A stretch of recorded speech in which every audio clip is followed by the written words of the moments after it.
Russia tried to keep Eastern Europe under their control as a buffer zone in case of future invasions.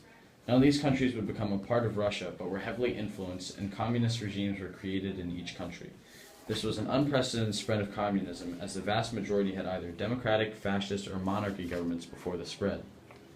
This spread scared the United States and other allies who were afraid of communism taking over their mainly democratic governments. The fear drove the Allies to take action. Britain decided to support Greece and Turkey as they were Eastern European countries that decided to stand up to communism. After Britain ran out of resources and was unable to continue the support needed for the containment policy, the United States stepped in and helped certain countries. The spread of communism in Europe came to a stop as countries in the eastern portion began to resist Russia, and there was no more growth. Over time, the resistance of certain countries supported by the U.S. and other allies weakened the grip of communism on the Russia buffer zones, and countries that had already adopted communism began to revert to democracy. After World War II, China's government was weak, and the common people of China were impoverished and unhappy. With the Communist Party on the rise, the People's Republic of China feared their alternate ideas and their power, so the two of them decided to come to an uneasy and unofficial agreement to be at peace. These conditions created a state of unrest in China and made it easy for Mao Zedong to lead the Communist Party into a civil war for control of the country, despite their arrangement with the People's Republic of China.